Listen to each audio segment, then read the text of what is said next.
Happy new year. जन्म पर्व के बाद में दूसरा सप्ताह और न्यू ईयर के बाद में पहला सप्ताह में आप सबों का हार्दिक स्वागत करता हूं।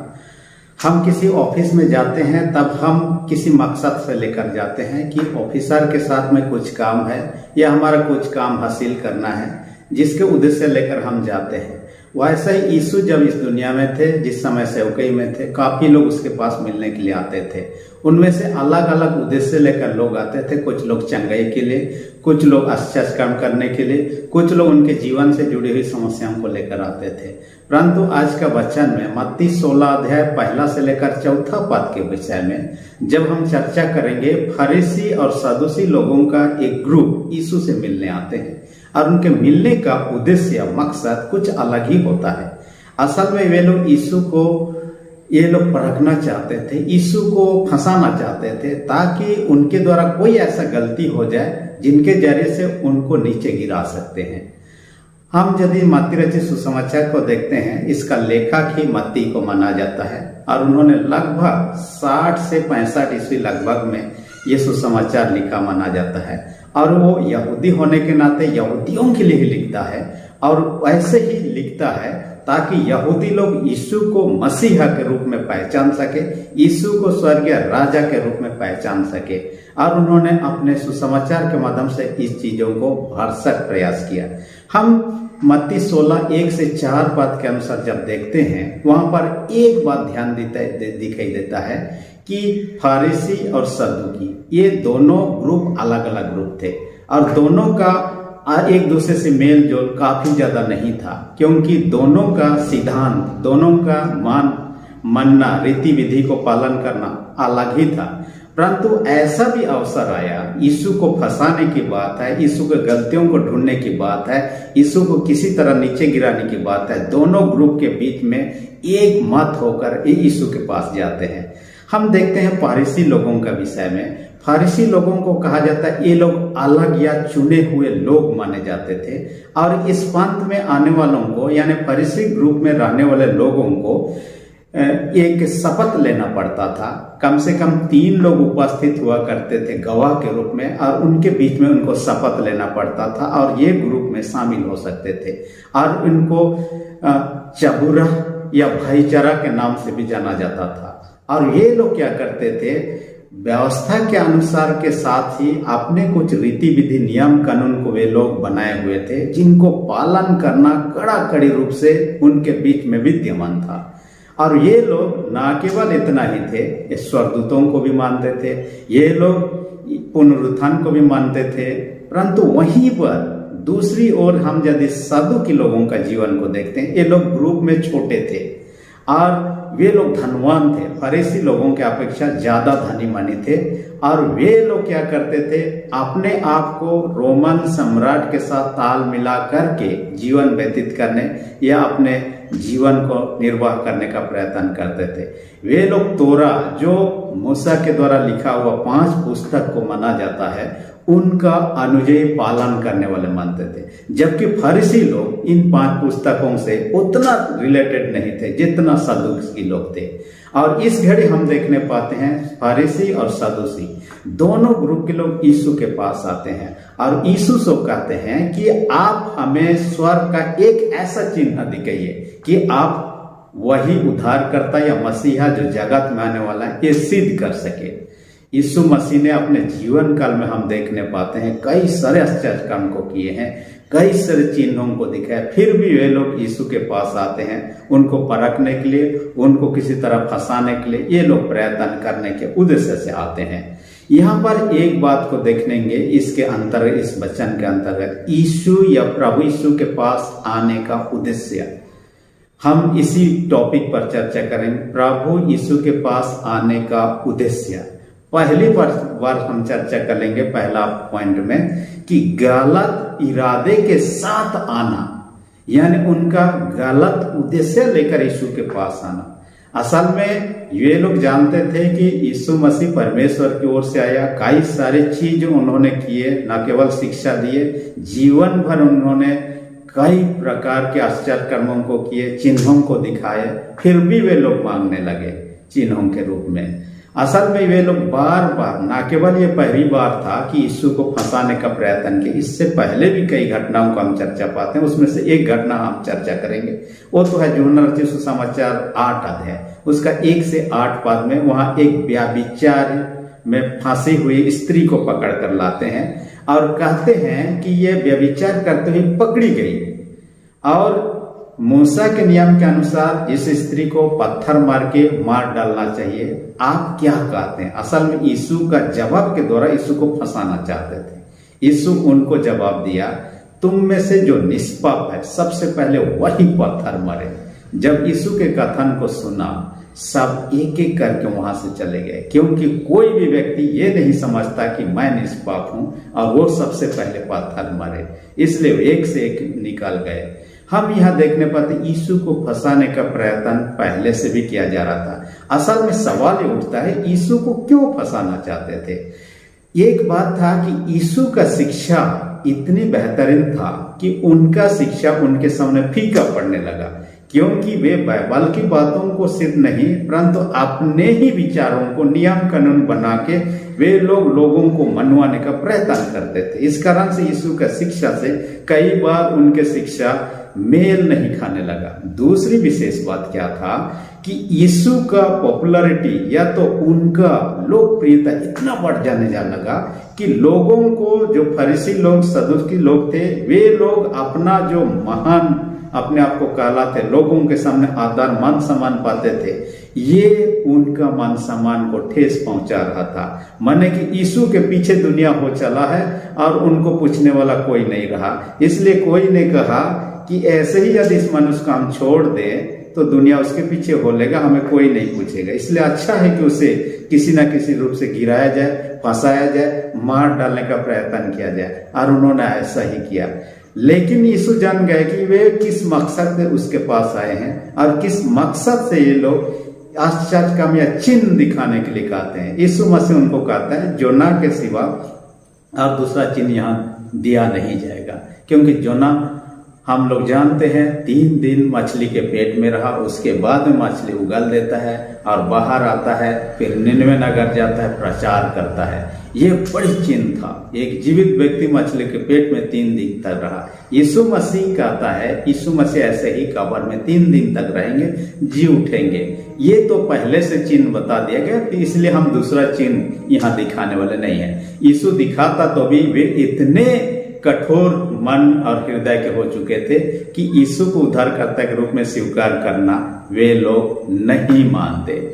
ये तो सिर्फ यीशु को फंसाने के उद्देश्य से, यीशु के पास आने का उद्देश्य यीशु जान गया, इस कारण से उन्हें इस प्रकार की जवाब देता है।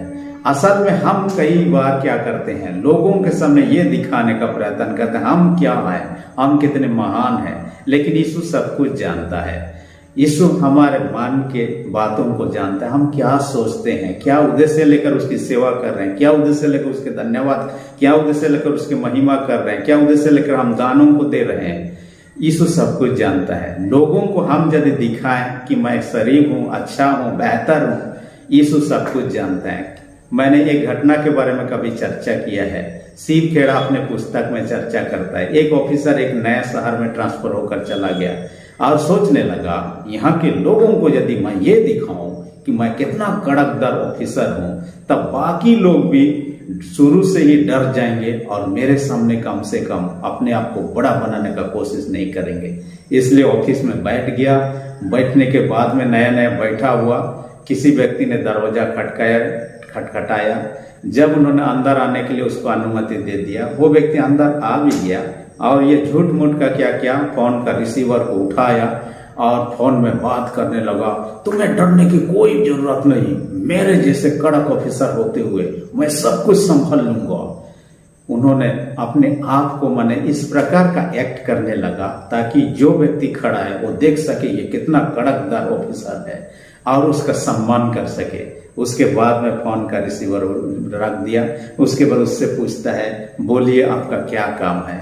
वो व्यक्ति बोलने लगा, मैं टेलीफोन लाइन कल आके आपका टेलीफोन लाइन को काट कर दिया था, इसलिए कि खराब था, उसे जोड़ने के लिए मैं आया हूँ। जैसे उसने इस बातों को कहा, ऑफिसर को बहुत शर्म महसूस होने लगा। वो जानता था कि ये व्यक्ति दिखावा का ऐसा कर रहा है, असल में ऐसा है नहीं, क्योंकि टेलीफोन का कनेक्शन को ऑलरेडी उसने काट कर चुका है जिनको वो कनेक्शन देने आए। कई बार हम लोगों को इस प्रकार की बातों को दिखाना चाहते हैं कि मैं क्या हूं, लेकिन ईश्वर जानता है, हमारे मानव को जानता है हम कितनी बेहतरीन इंसान है, कितनी हम गिरे हुए इंसान हैं, हमारे सोच विचार क्या है, सही है गलत है, हमारा इरादा क्या है, सब कुछ जानता है। इसलिए ईश्वर के सामने हम छुपा ही नहीं सकते हैं। इसलिए आज भी यदि लोग को देखिए, यीशु के पास आने का मकसद जैसे फरीसी सदूसी लोगों का, वैसे ही कई लोगों का। मैं अपने जीवन में ऐसे लोगों से मुलाकात किया, कई लोगों ने मुझे पूछा, अच्छा मैं यदि यीशु को उद्धार करता या तो यीशु को ग्रहण कर लूं या मैं मसीही हो जाऊं, मुझे कितने पैसे मिलेंगे, मुझे क्या क्या फैसिलिटी मिल सकता है, क्या नौकरी मिल सकता है, क्या पैसा मिल सकता है, क्या जमीन मिल सकता है।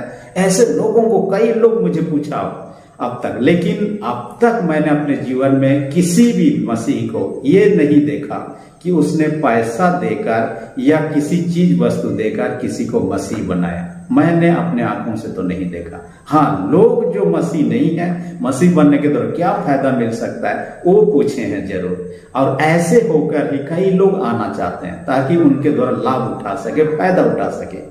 ऐसी चीजों से ईश्वर खुश नहीं है, ऐसे लोगों को यीशु की जरूरत नहीं है। हम यदि गलत इरादा के साथ यीशु के पास आते हैं, ये सही मकसद नहीं हो सकता है। मैंने पढ़ रहा था दिल्ली जैसे जगह में प्लेसमेंट एजेंसी है, जहाँ की गरीब और जो अनपढ़ लोग होते हैं, जैसे कि उड़ीसा, झारखंड, बिहार, जो प्रदेश हैं, इन क्षेत्रों से जाकर दिल्ली में कई जगह पर नौकरी ढूंढते हैं। उन लोगों को नौकरी पर रखने के लिए प्लेसमेंट एजेंसी है। और ये प्लेसमेंट एजेंसी सब क्या करता है, अपने प्लेसमेंट का नाम सब यीशु के साथ में जोड़ दिया है।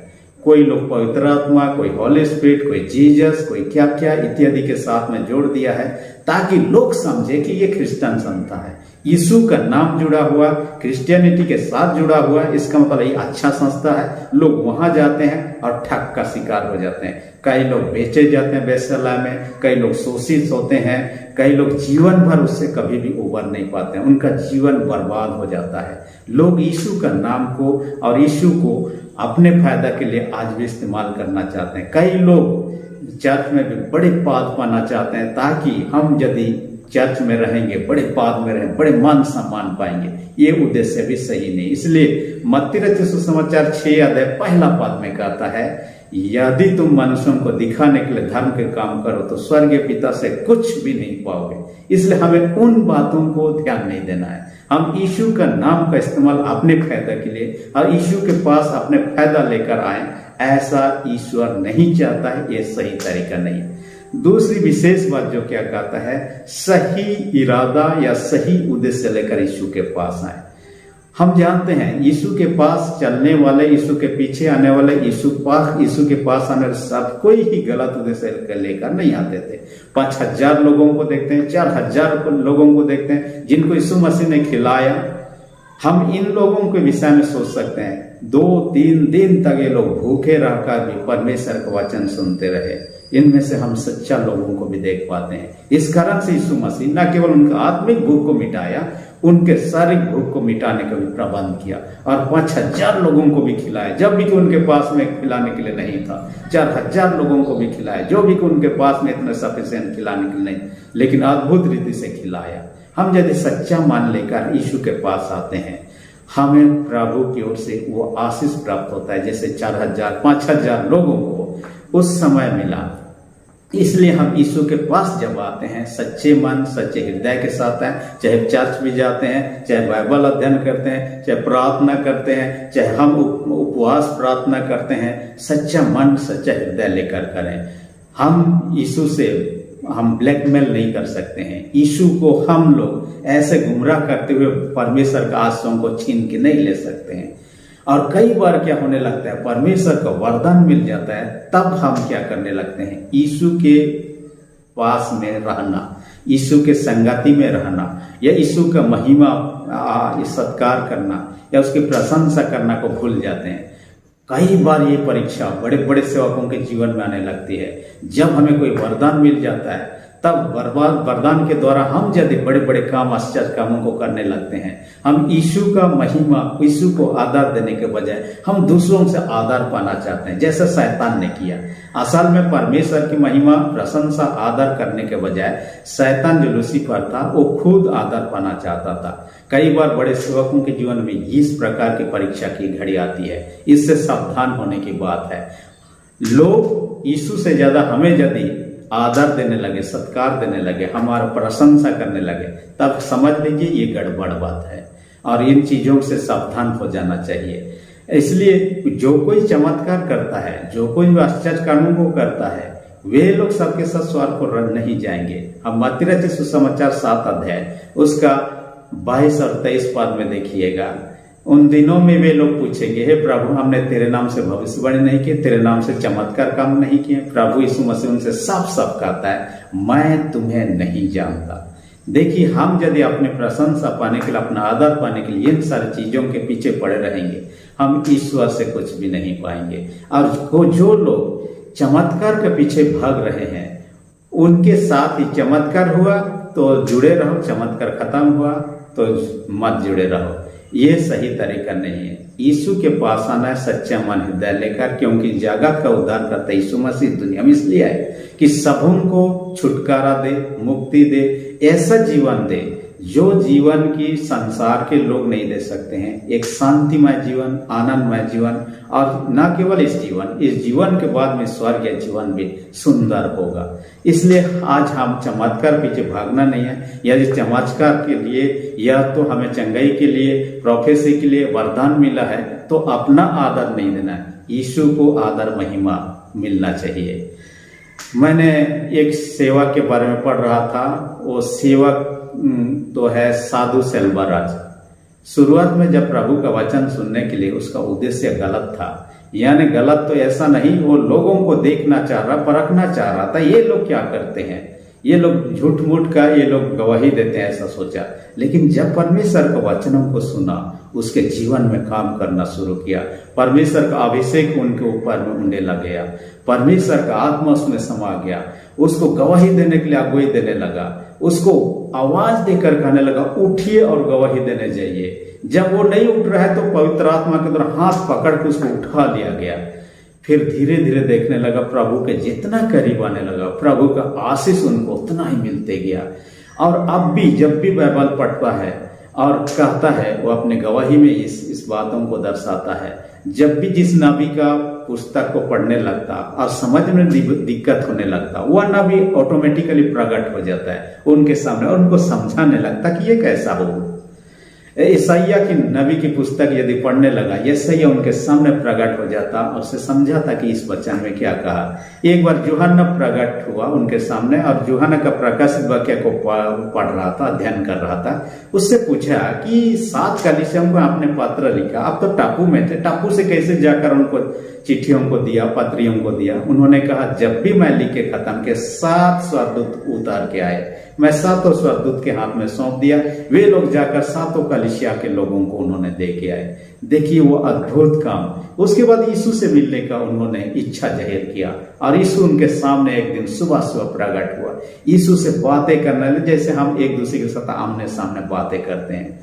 अब भी वो कहते हैं, अब भी प्रभु के आत्मा के द्वारा मुझे स्वर्ग को ले लिया जाता है। स्वर्ग को लेने के बाद में स्वर्ग में जब मीटिंग होती है, उन मीटिंग को सुनने लगता है क्या क्या होने वाला आने वाला साल के लिए। उन्होंने 2022 ईस्वी के लिए कई बातों को अपने गवाही में, अपने मैसेज में उन्होंने बताया कि क्या क्या होने वाला है, क्योंकि स्वर्ग में जब मीटिंग हुआ वहां पर वो उपस्थित था। लेकिन अपने आप को घमंड करने के बजाय वो कम से कम लोगों के सामने, प्रभु के सामने दीन होकर रहना चाहता है। हमें भी उनसे शिक्षा लेने की बात है, न केवल उनसे। प्रभु यीशु मसीह तो इतना दीन हुआ कि अपने आप को ही स्वर्ग छोड़कर हमारे बीच में आ गया।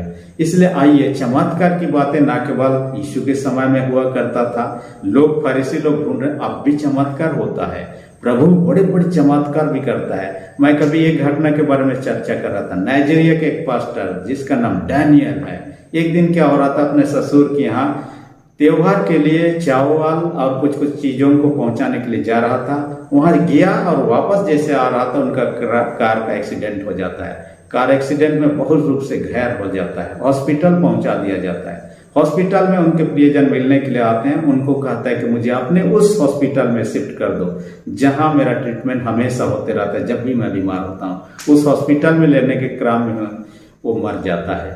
वहां लेने के बाद में उन्होंने देखा कि वो जीवित नहीं है। उसके बाद उनको एक मुर्दा घर में डाल दिया और मुर्दा घर में 3 दिनों तक पड़ा रहा, और 3 दिन पड़ते साथ ही उसके शरीर का अंश जो था वो जाम चुका था, सिकुड़ चुका था और नॉर्मल नहीं था। परंतु उनके पत्नी को विश्वास था कि परमेश्वर का दास इतनी जल्दी इस दुनिया को छोड़ नहीं सकता, क्योंकि परमेश्वर ने उनको दर्शन में दिया था कि और बहुत सारे काम इस सेवक के द्वारा से सेवकई में किया जाएगा और दुनिया के लोग उनके माध्यम से आशीष को पाएंगे, परमेश्वर के संदेश को सुन पाएंगे। इन चीजों को स्मरण किया। उसके बाद में उसका डेड बॉडी को लेकर एक जगह जहां रिवाइवल मीटिंग था वहां पर उन्होंने पहुंचा। वहां के सेवकों ने देखा तो ये तो मर चुका है, 3 दिन मुर्दा घर में था। फिर भी जबकि उनके विश्वास लेकर आए हों, उनके लिए प्रार्थना किया। प्रार्थना करने के बाद में थोड़ा थोड़ा सांस चलना शुरू हो गया। उसके बाद उनके लिए और प्रार्थना किया गया और उनके शरीर को मालिश करने लगे, क्योंकि वह सिकुड़ चुका था, 3 दिन मरा हुआ अवस्था में था, एक मुर्दा घर में था, इसलिए वो सिकुड़ चुका था। जैसे ही मालिश किया गया धीरे धीरे उसका नाश सब चलने लगा और धीरे धीरे क्या उठ गया और कहने लगा मुझे पानी पीने के लिए दीजिए। पानी पिलाया गया। उसके बाद में वो जीवित हो गया, अपने घर को वापस आया। बाद में उन जगहों को गया जहां पर वो मरा पड़ा था, 3 दिनों तक पड़ा था, जहां उनके नाक में रुई सब घुसा दिया गया था, जिस कॉफिन बॉक्स में वो डालकर रखा हुआ था, उन कॉफिन बॉक्स को देखने का उसे भी यकीन नहीं होने लगा। लेकिन प्रभु परमेश्वर को जीवित किया। आश्चर्य काम आज भी परमेश्वर करता है। हम आश्चर्य काम के पीछे यहाँ वहां ना भागे, हम प्रभु के साथ जुड़े रहे। ये सच्ची ये है, हम प्रभु के साथ जुड़े रहेंगे, हमारे जीवन ही ऑटोमेटिकली प्रभु हमसे बातें करेंगे, हमारे जीवन में चमत्कारों को करेंगे, हमें आशीष करेंगे और उस जीवन में हम प्रवेश कर पाएंगे जिस जीवन के लिए यीशु मसीह ने अपना प्राण तक दे दिया। परमेश्वर हमारी अगुवाई करे ताकि हम इन फरीसियों के समान यीशु के सामने अपने फायदे के लिए न आए, परंतु सच्चा मन हृदय से प्रभु के पास है, उसकी उपासना करें, उसकी महिमा करें, उसके धन्यवाद करें। परमेश्वर इस वचन का अधिक से आशीष दे। यदि अब तक आपने मेरे चैनल को सब्सक्राइब नहीं किया, इसी घड़ी नीचे जो रेड बटन है सब्सक्राइब कर प्रेस कर दीजिए ताकि आने वाले वीडियोस का नोटिफिकेशन आपको समय पर मिल सके। धन्यवाद।